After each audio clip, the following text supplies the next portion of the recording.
Hola a todos, soy Debbie Monblat.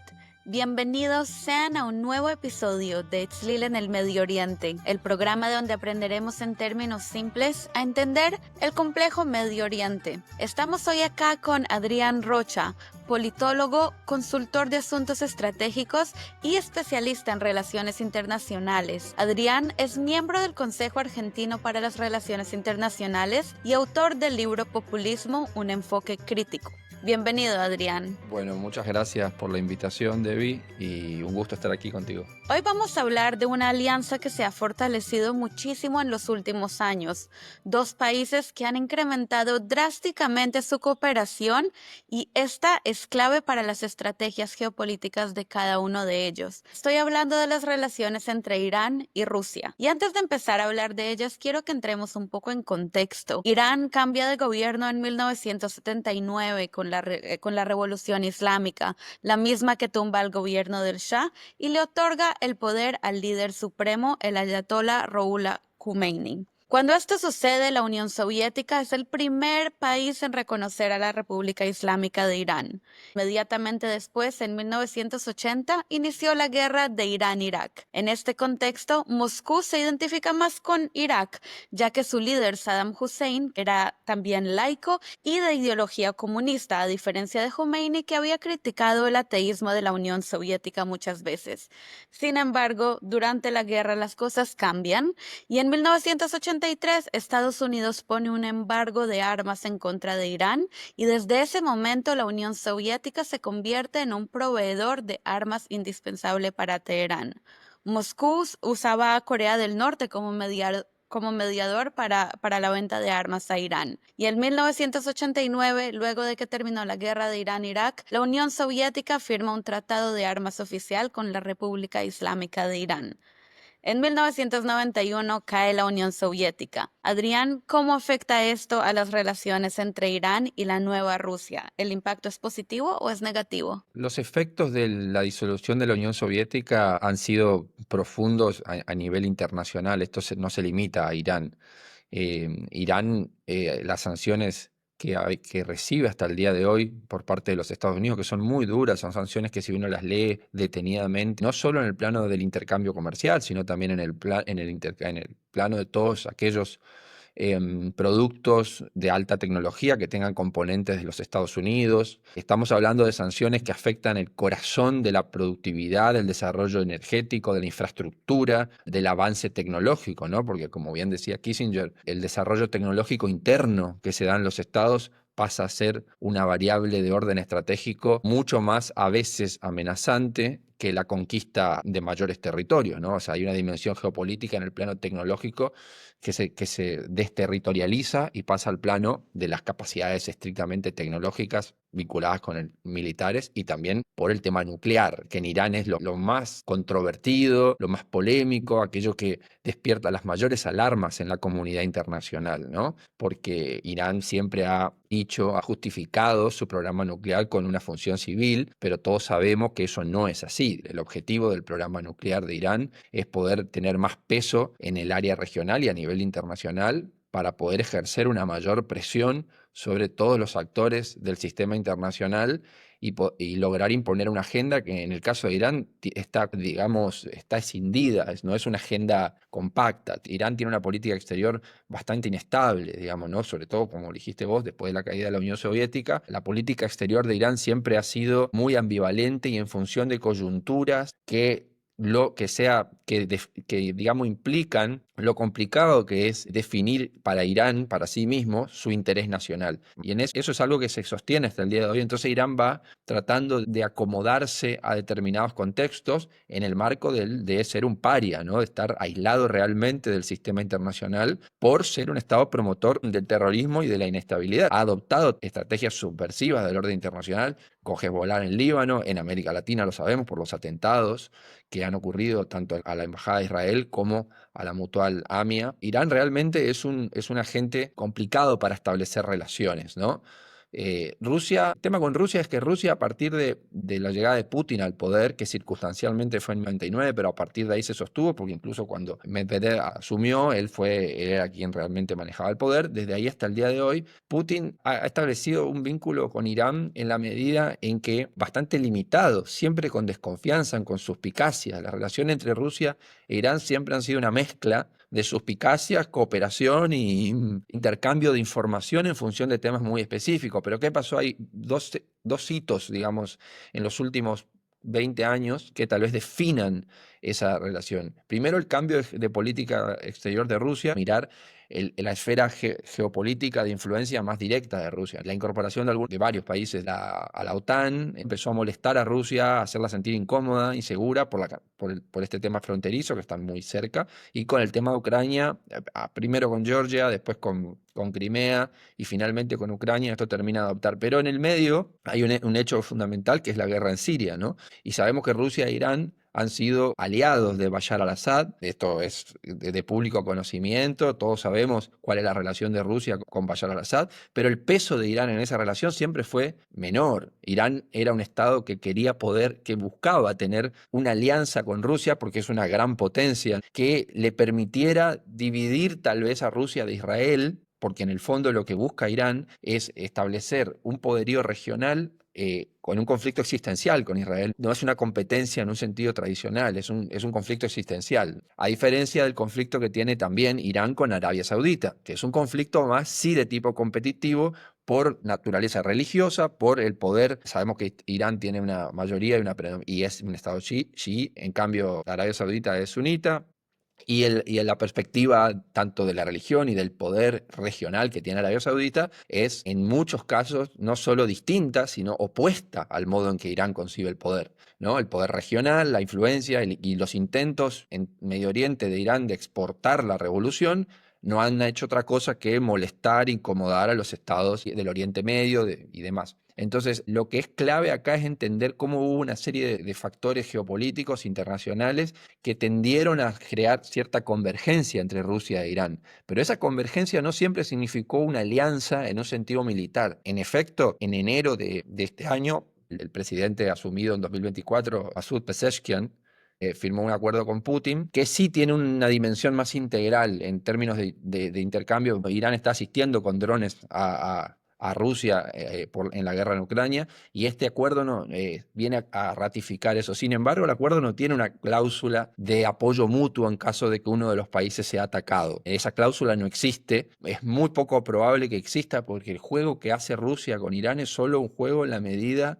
en que a Rusia le sirve, porque Rusia también ha sido afectada por las sanciones. Entonces hay una convergencia nuevamente como la hubo en Siria por razones geopolíticas. Acá es por razones más que nada estratégicas, no tanto geopolíticas. No olvidemos que Rusia tiene una muy buena relación con Israel, sobre todo Putin tiene una buena relación con Bibi Netanyahu. Entonces esa relación se construyó de a poco, porque es cierto que un sector de Israel había condenado la invasión de Rusia a Ucrania, pero Israel entiende, también porque tiene población rusa, entiende que la relación con Rusia es estratégica también, ¿no? Rusia es no nos olvidemos que es uno de los países que contribuyó de forma significativa a ganar la Segunda Guerra Mundial contra el nazismo y cumplió un rol importante en ciertos aspectos, aunque es cierto que luego, o sea, cuando no era Rusia, era la Unión Soviética, ¿no? Pero que la Unión Soviética ha asistido en algún momento a Teherán, y los vínculos entre Rusia e Irán siempre fueron una mezcla de competencia, cooperación en algunas áreas, pero cooperación obligada, ¿no? Acá no se trata nada de intenciones, esto es un mundo de intereses cruzados,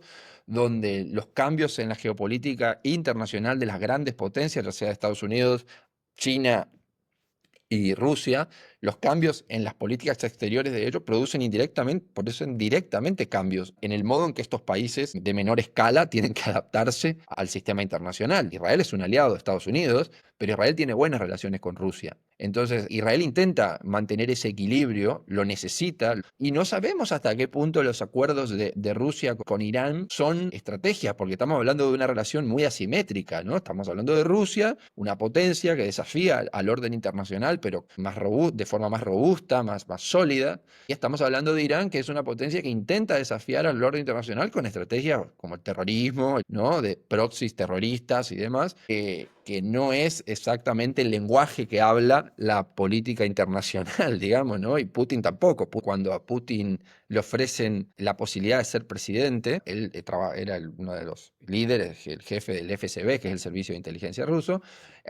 Primero se le ofrecieron a Primakov, pero a cambio el sistema ruso, ¿no? Un grupo de gente vinculada con las fuerzas de seguridad y también de la economía rusa, de la nueva economía rusa, le ofrecieron a Primakov la presidencia con la cláusula de que estuviera dispuesto a ir a fondo con la cuestión en Chechenia. Y Primakov tenía reparos al respecto, ¿no? Tal vez por su formación intelectual y demás, por las áreas de investigación en las cuales siempre se movió, tenía reparos con hacer eso. Y Putin no tuvo nunca esos reparos, ¿no? Putin siempre fue, con el tema del terrorismo, ha sido bastante claro, digamos, ¿no? No ha sido ambiguo.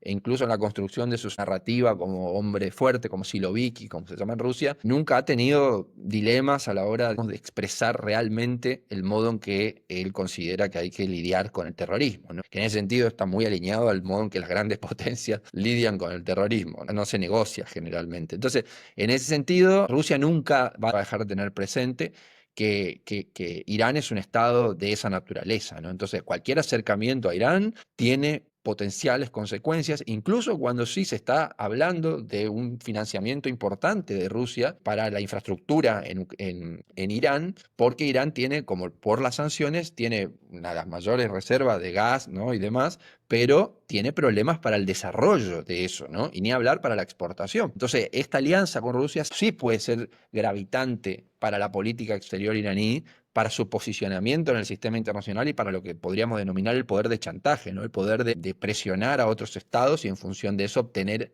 algo que le permitiera tener más influencia. Y ya vamos a volver a hablar de cada uno de estos puntos históricos que has mencionado, de la guerra en Siria, de la guerra Rusia y Ucrania, pero quiero que volvamos un poco a la línea del tiempo y me cuentes qué papel tuvo Rusia en el programa nuclear iraní en su principio. Bueno, en el principio Rusia tuvo papel de apoyo al programa nuclear, sobre todo la planta de Bushehr ha contribuido con investigaciones, con proyectos de cómo llevar a cabo el programa y demás. Rusia ha contribuido en ese sentido, en esa época, en los 90. En ese momento Rusia le sirvió a Irán e Irán le sirvió a Rusia. No nos olvidemos que ningún intercambio, incluso en áreas económicas, ni hablar en áreas tan sensibles como la energía nuclear o como las armas y demás, ningún intercambio, una vez firmado, ningún acuerdo de esa naturaleza implica solamente lo que dice el contrato del acuerdo. Nunca, la política internacional nunca funciona así, siempre hay un intercambio de inteligencias también.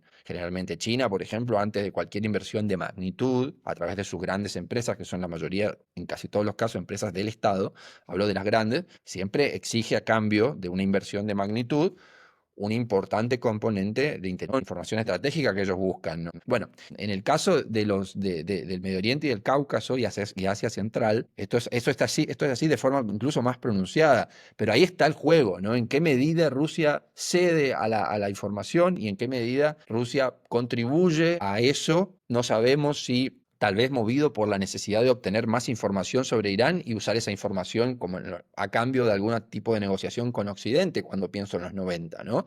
No sabemos, en ese momento la Rusia de Yeltsin era una Rusia muchísimo más alineada, si podemos decir así, con los valores occidentales, ¿no? Con la perspectiva del poder que tenía el mundo de los 90, que no tendría a ser un mundo unipolar, porque había una potencia hegemónica en el plano militar y otra, y un intercambio comercial mucho más fluido y demás. Pero en ese sentido, sí, Rusia ha colaborado en algún momento con el desarrollo del programa nuclear iraní en términos civiles, ¿no? Ahí está la discusión. Obviamente en el caso de Irán, cuando hablamos del programa nuclear, del civil al militar hay dos pasos, digamos, ¿no? ¿Quién puede confiar en un Estado como Irán en ese sentido? Y bueno, esto fue en los 90 y entonces las relaciones eran mucho más con cuidado, vamos a decirlo, aunque nos contaste cómo en realidad las relaciones siempre son muy dependiendo del caso y más que todo para Rusia con respecto a Irán.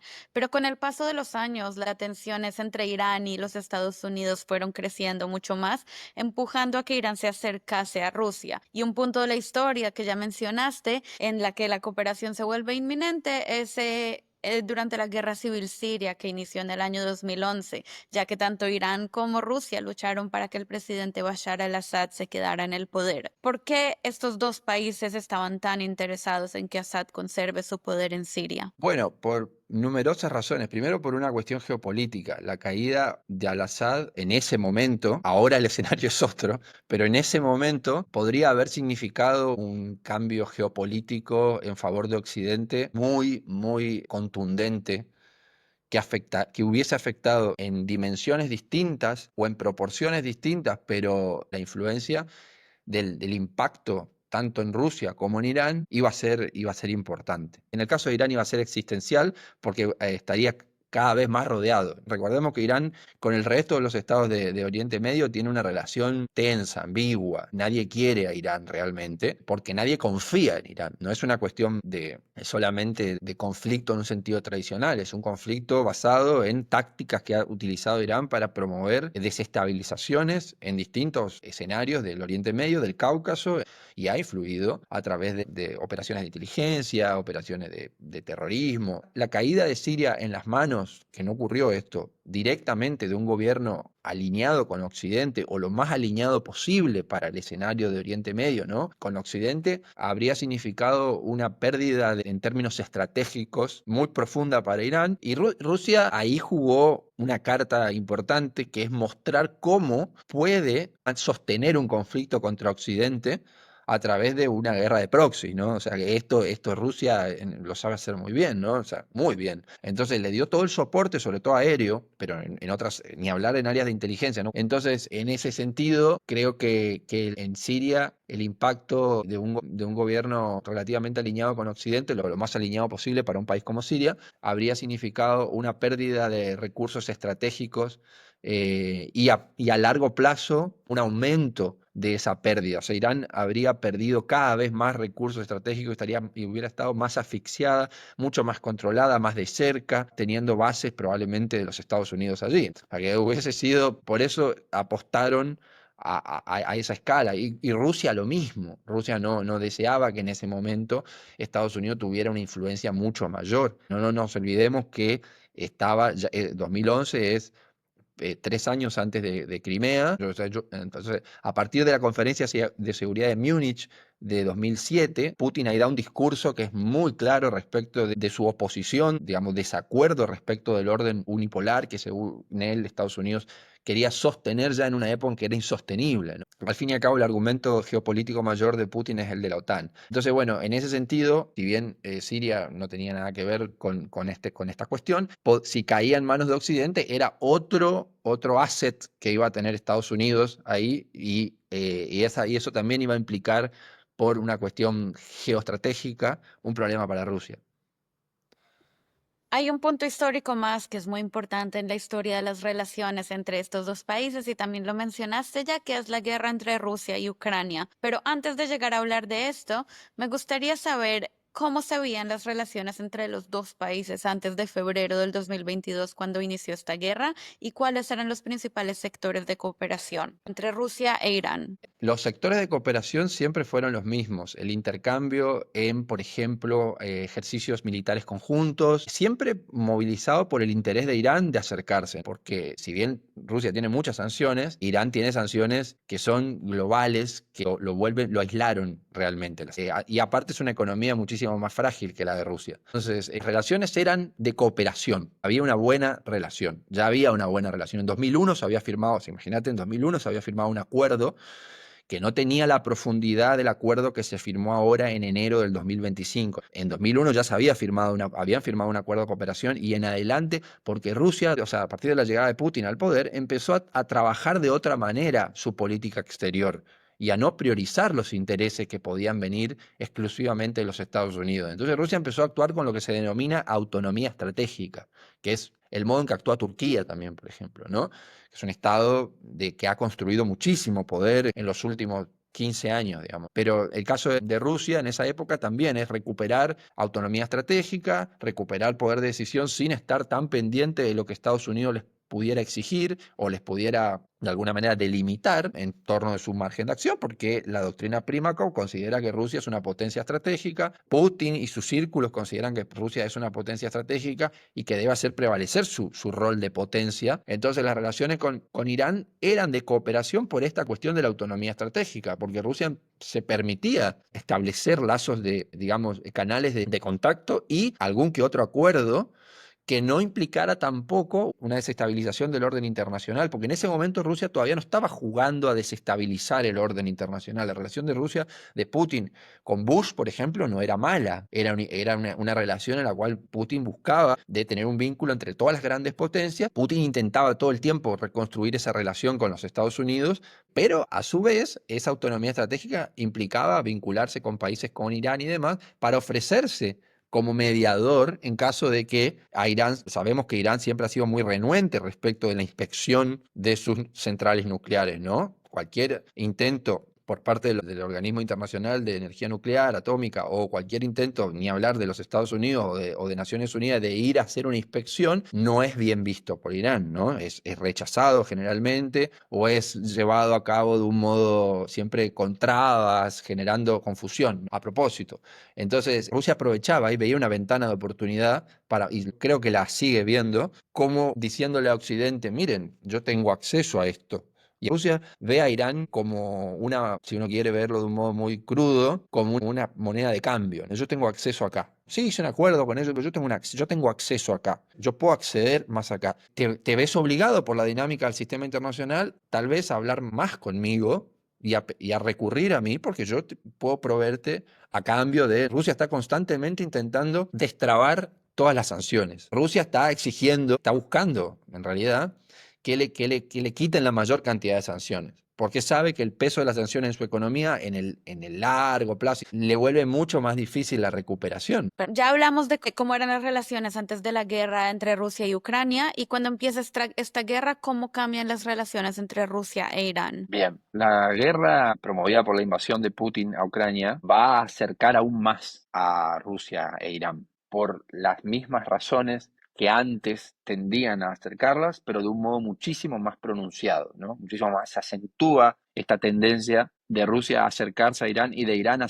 aprovechar, a saber que Rusia está en una situación de vulnerabilidad estratégica internacional por las sanciones, sobre todo, ¿no? Las sanciones son el factor que a Irán le permite ofrecerse a Rusia como un proveedor de drones, por ejemplo, de material de inteligencia, de algún contenido ya de propaganda también a través de los medios de los que dispone Irán para llevar a cabo, digamos, la guerra psicológica, si uno quiere pensarlo en esos términos. Entonces, digamos que Irán aprovecha esta vulnerabilidad circunstancial de Rusia que no puede, digamos, liquidar o finalizar la guerra en un mes, en 3 semanas, que es aproximadamente lo que yo creo que Putin y la inteligencia militar de Rusia había proyectado, ¿no? En una perspectiva, en una campaña relámpago, tomar Kiev, poner un gobierno como en Bielorrusia, parecidos, de un gobierno títere, se podría decir, y en ese sentido quedarse con una porción importante de los recursos ucranianos y demás. Bueno, eso no le salió muy bien. Rusia seguramente sabía que Ucrania iba a recibir el soporte, el apoyo moral y tal vez estratégico de los Estados Unidos, pero no del modo en que lo recibió, ¿no? Estados Unidos en eso ha sido muy activo. Yo creo que ahí Putin se arriesgó, ¿no? Fue por todo. Y bueno, finalmente entró en una guerra muy complicada de la que lo obligaba a ir a un escenario de escalada. Y por eso se empezó a hablar en un momento del uso de armas nucleares tácticas, se empezó de esto, estábamos hablando todos de una potencial guerra nuclear. Y Putin tiene la suerte, creo yo, de estas cosas de la historia, de que Trump vuelve al poder. Yo creo, siempre lo dije, esto lo vengo analizando hace mucho, vengo investigando un montón, Putin y Rusia estaba preparada para un triunfo demócrata porque Trump ganó muy bien, pero podría haber perdido la elección. Y Rusia estaba preparada para ese escenario, lo cual hubiese incrementado muchísimo más, aunque sea contrafáctico, la relación con Irán. porque ahí sí se habría armado un bloque mucho más obligadamente separado entre Occidente, Rusia, China, Irán, pero eso no ocurrió. Entonces el escenario actual es que Irán ahora depende más de Rusia de lo que Rusia depende de Irán, porque la relación que tiene Rusia, sobre todo Putin con Donald Trump, es una relación que Irán anhela. Irán necesita utilizar lo que sea que haya por parte de Rusia que pudiera a Irán, digamos, al menos darle la perspectiva de un alivio en algunos sectores. Pero eso va a ser muy difícil que se logre porque Trump tiene muy fijo el objetivo con Irán, muy fija la alianza con Israel, entonces es bastante complicado. Rusia ahora pasa a tener mucho más poder en términos estratégicos del que tenía antes de la victoria de Donald Trump, ¿no? La victoria de Donald Trump a Rusia, a Putin, lo ubica en un escenario de negociación, de poder internacional, de poder real, digamos, que es de una ventana de oportunidad, porque hay que pensar qué va a pasar después de Donald Trump. No creo, tal vez me equivoco, pero no creo que Donald Trump esté en condiciones de intentar ir por otro mandato, por varias razones. Primero porque no está aceptado esto en la cultura política de los Estados Unidos, pero tampoco porque hay que ver qué efectos tiene en la economía en todas las medidas que está tomando como para que pueda aunque quiera arriesgarse a un mandato más, los efectos que puede tener, cómo le puede ir electoralmente. Pero por eso Putin tiene una ventana de oportunidad muy importante ahora y está usando todos los recursos que tiene a mano, por ejemplo, esta alianza con Irán, para sacar la mayor cantidad de ganancias posible en términos estratégicos de este escenario que hoy es favorable, donde la cancha está relativamente inclinada, podríamos decir, para usar una metáfora del deporte, está inclinada a su favor. Putin sabe que esto puede terminar si tiene estos años del gobierno de Donald Trump para respirar, organizarse, acomodar la economía a Rusia, tratar de que le quiten la mayor cantidad de sanciones posible, negociar lo que tenga que negociar con Ucrania, pero no va a pedir menos que un pedazo importante del territorio, creo yo, ucraniano, porque ha sacrificado un montón de recursos, de recursos humanos, de recursos estratégicos y demás. Algo no se va a ir con un acuerdo en el cual solamente Ucrania diga, bueno, no entro a la OTAN. No creo que Putin se conforme con eso, ¿no? Y en ese sentido, la relación con Irán es un modo que tiene Rusia más de tener más peso en la mesa de negociación. Esa es mi perspectiva y por eso es una relación muy asimétrica. Irán, en cambio, lo que obtiene de esto es tener la relación, la alianza, que no es en un sentido profundo, no es que hay un acuerdo, como dije, ¿no? Un acuerdo firmado en enero en enero de este año, no implica una cláusula de defensa mutua en caso de que uno de los países sea atacado, que es ahí donde se define realmente si hay una alianza en un sentido real, ¿no?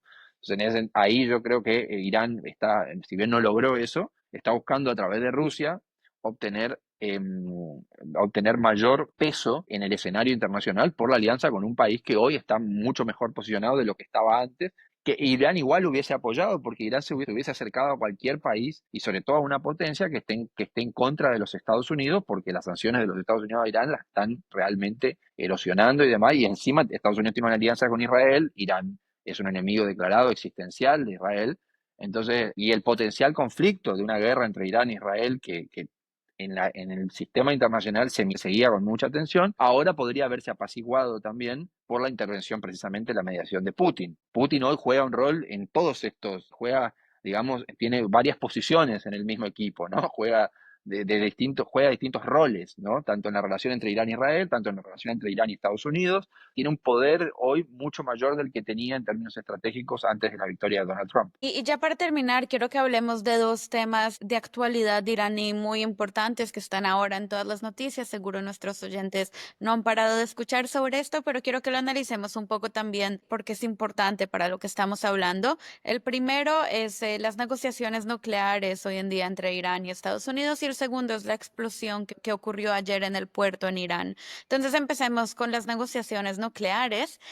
Y me gustaría que me cuentes, Adrián, cómo van, qué posibilidad crees tú de que tienen de terminar en un acuerdo concreto. Bueno, aquí también yo no tengo dudas de que Rusia está jugando un papel importante en este proceso. Otra vez volvemos sobre lo que decíamos. Yo no le veo mucho futuro a esas negociaciones porque Estados Unidos nunca podría ni debería permitirse confiar en Irán, ¿no? A lo sumo se podría llegar a un acuerdo que implique una habilitación por parte de Irán para la inspección de todas sus centrales y sus infraestructuras críticas nucleares. Veo difícil que Irán ceda ante eso, lo veo difícil. Creo que Irán busca comprometerse a pero sin permitir que se pueda inspeccionar si ese compromiso es real, ¿no? Es como un acuerdo de palabra, y quiere basarse en una especie de bona fide, y no se puede tener buena fe en Irán. Irán tiene un problema muy grande de credibilidad, pero uno nunca sabe realmente qué intenciones, qué planes hay detrás, y cuando digo intenciones, de qué planificación estratégica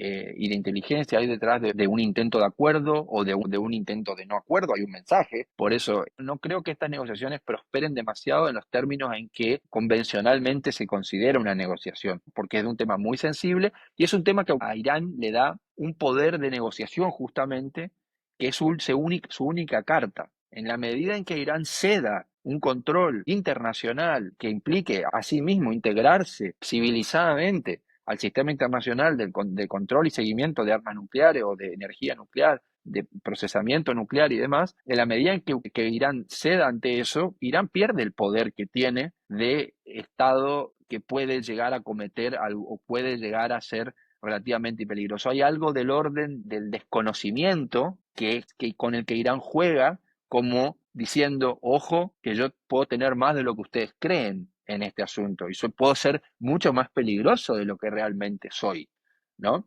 Entonces, en la medida que Irán ilumine ese aspecto y salga de la oscuridad, automáticamente pierde sus cartas más importantes en una mesa de negociación. O sea que yo no creo que esto de ninguna de las dos partes evolucione en el sentido en que generalmente se entiende la evolución en el buen sentido, ¿no? De una negociación bilateral. Parte de las exigencias norteamericanas en este tratado, que justamente difiere con el tratado del cual Trump se retiró en el año 2018, es que Irán termine también con su programa de desarrollo de misiles. ¿Por qué este punto es tan crítico para Washington? Porque Irán hizo algo que es bastante astuto en un momento, que fue investigar cómo los misiles que caían en su territorio o en el Líbano, y sobre eso tratar de crear una misilística lo más sofisticada posible y a la par del resto de los actores del sistema internacional. Irán puede atacar a Israel con eso, está claro, ya lo hizo. Entonces creo que esto es una presión de Estados Unidos para que uno de los mayores aliados de Estados Unidos en la región, Israel, pero también otros países como Arabia Saudita, yo creo que hay una presión en conjunto, ¿no? Yo me imagino Arabia Saudita, Israel, Bahrein, los Emiratos Árabes Unidos, Qatar, todos diciéndole a Estados Unidos, bueno, usted se tiene que encargar de que esto no progrese, porque a nosotros probablemente no tenemos el poder de negociación, ¿no? Entonces, señor, usted, por favor, ubique digamos, al paria en el lugar que le corresponde, ¿no? Porque eso lo puede hacer solo una potencia. Por eso Irán salía con Rusia, busca alianza, porque sabe que también es una potencia y que puede mitigar los efectos que tenga una relación solamente sin intermediación con los Estados Unidos, ¿no? La intermediación de Rusia podría mitigar las exigencias de Estados Unidos en la perspectiva de los iraníes. Estados Unidos no creo que ceda en nada en este aspecto, ¿no? Irán tiene que, en este sentido, renunciar a algo que le permitió construir poder. Entonces Irán, estando aislada, estando sometida a sanciones y estando en el ojo de la desconfianza internacional, cedería ante la posibilidad de perder poder a cambio de, ¿y a cambio de qué? Yo creo que es una negociación imposible en estos términos, ¿no? Porque no creo que Irán esté dispuesta a hacer eso y no creo que Estados Unidos confíe en que Irán esté dispuesta a hacer eso. Pero la negociación se tiene que dar igual, hay que sentarse igual, hay que negociar, hay que conversar y ver, explorar diferentes modos de entablar un vínculo que te permita por lo menos no perder de vista lo que ese Estado, lo que los líderes del Estado tengan para decir, no en la esfera de lo público, que sabemos que cuando en las declaraciones se juegan de otra manera el juego de la política declarada y la política internacional. En las negociaciones tal vez uno accede a un poco más de lo que accedería a través de todo el sistema de inteligencia y de las declaraciones y de todo lo que pueda recolectar a través tanto de fuentes humanas como de fuentes abiertas. Entonces, volviendo a tu pregunta sobre los misiles, está claro que eso es porque se busca amenguar el poderío que supo construir Irán en este último tiempo, en ese sentido. Y si tú dijiste que lo más probable es que no salga ningún acuerdo concreto después de estas negociaciones, ¿cuál es la intención del presidente Trump en sí negociar? ¿Piensas que si las negociaciones no terminan en un acuerdo concreto, se llegaría a una intervención militar en Irán? No lo creo en el corto plazo, pero sí creo que la negociación puede permitirle a Donald Trump mostrar que él intentó sentarse a negociar. Puede ser una buena estrategia. Una estrategia basada en nos hemos sentado con los iraníes, les hemos llevado nuestro proyecto para que se integrasen al sistema internacional de un modo civilizado y ellos han rechazado nuestro proyecto. Los iraníes pueden decir, no, nosotros nos pedían que, claro, renunciáramos a nuestros misiles, que permitiéramos que inspeccionaran todas nuestras centrales nucleares. Bueno, no estamos de acuerdo con eso. Bueno, pero si te querés integrar realmente al sistema internacional y asegurás que no sos efectivamente un enemigo del sistema internacional, un actor subversivo, que no vas a seguir usando el terrorismo además, bueno, por eso creo que es necesaria la negociación, incluso muchas negociaciones son necesarias, aunque uno vaya a la negociación sabiendo que no va a lograr el objetivo para el cual declaradamente nos hemos puesto de acuerdo. Porque, como te decía recién, uno nunca sabe las intenciones del enemigo. En política internacional, en general en la política exterior, siempre los países trabajan con una agenda oculta. Ningún país va con todas las cartas sobre la mesa a negociar. Las cartas que llega a veces son las cartas que el contrario, en este caso el enemigo, puede llegar a no aceptar. Vos vas sabiendo que no va a aceptar esas condiciones, pero vos te sentaste a la mesa, negociaste, mostraste, cumpliste el protocolo, el procedimiento de negociación internacional, para no decir que solamente el poder hace el derecho y la fuerza es solamente el único fundamento. Ahora quiero que hablemos un poco de la explosión que tuvo lugar ayer en el puerto Bandar Abbas en el sur de Irán. Esta explosión dejó más de 800 heridos y por lo menos 28 muertos. Portavoces del gobierno iraní han dicho que la causa de la explosión aún no ha sido comprobada, pero que probablemente fue causada por químicos que estaban almacenados en el puerto. ¿Qué tan importante, primero que todo, es el puerto Bandar Abbas para Irán? Es muy importante